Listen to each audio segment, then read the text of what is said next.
네, 안녕하세요. 공서채드립니다. 오늘은 대기업 연봉을 말씀드리도록 하겠습니다. 그 일반적인 대기업 연봉들은 네이버나 유튜브에 검색해 보시거나 아니면 그 블라인드라는 좀 유명한 앱이 있죠. 거기 들어가시면 어느 정도 다 나와 있기 때문에 대략적인 수준이 확인 가능하실 거고요. 저도 조금 찾아보니까 요즘 신입사원 입사 초봉 기준으로, 그러니까 계약하는 연봉이죠. 이 계약 연봉이 3천만 원 뭐 중후반에서 많이 받는 곳은 한 5천만 원 정도 받는 것 같더라고요. 이제 여기에 인센티브를 추가로 받는 회사들이 있을 텐데, 이 인센티브는 회사마다 천차만별로 다르기 때문에 많이 받는 곳들은 계약 연봉과 합쳐서 한 6천만 원 이상 되는 곳도 있는 것 같습니다. 그리고 참조로 제가 신입사원 때 받았던 연봉을 좀 말씀드리면, 저는 2013년에 신입사원으로 입사했는데 당시에 계약 연봉이 4천만 원 정도 됐습니다. 그리고 그때 당시 인센티브까지 다 합친 총 소득으로는 5천만 원 중후반 정도 되었던 걸로 기억해요.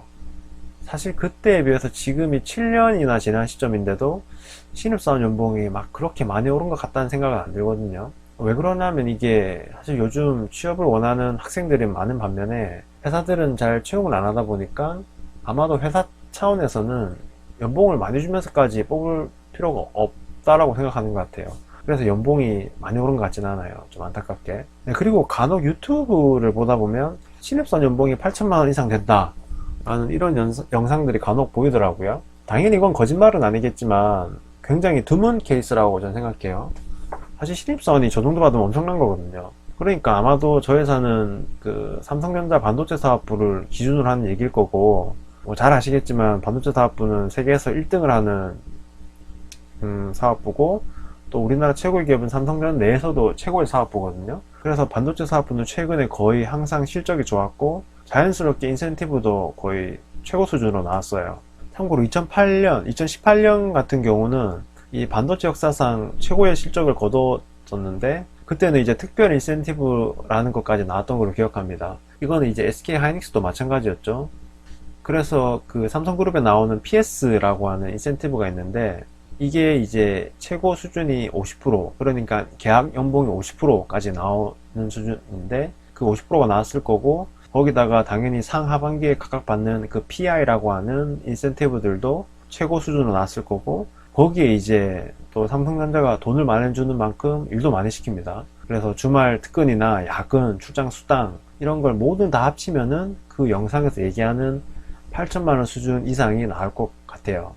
네, 그래서 조금 정리하면 요즘 신입사원 초봉은 3천만 원 중반에서 한 6천만 원 정도로 분포하고, 아주 잘 받는 곳은 드물게 한 8천만 원 이상 받는 곳도 있다. 이 정도로 정리할 수 있을 것 같습니다.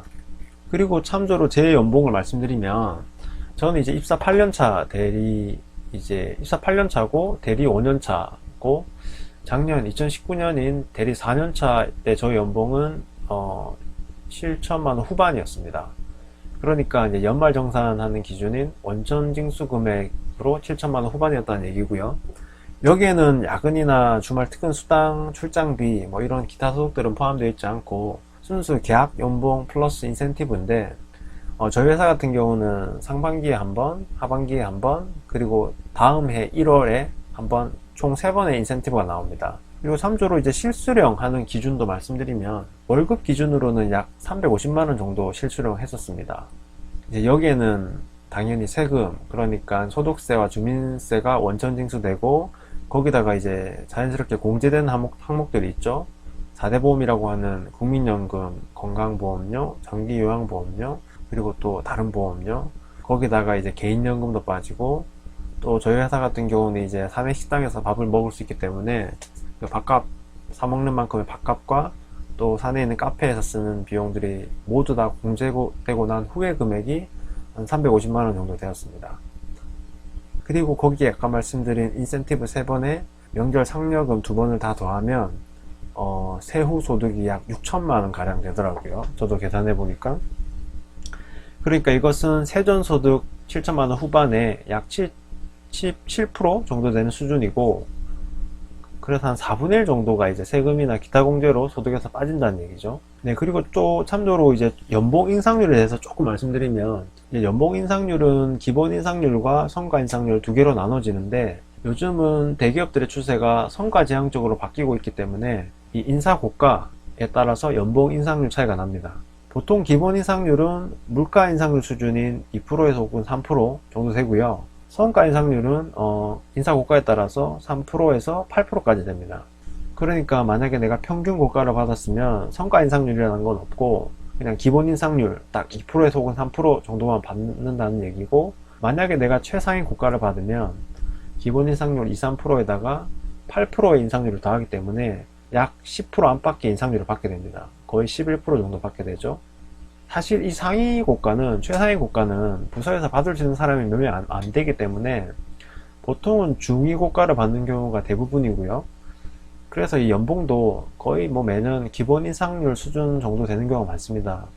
다만 이게 이제 진급해야 될 시기가 되면, 이건 부서장마다 스타일이 좀 다르긴 한데, 이 각 부서장들이 진급 대상자들에게 고과를 좀 밀어주는 경우가 있습니다. 그래서 이제 1년 혹은 2년 정도를 고과를 밀어주게 되면 이제 진급도 하게 될 거고, 또 진급할 때면 또 진급하는 만큼의 또 인상률이 좀 있어요, 추가로.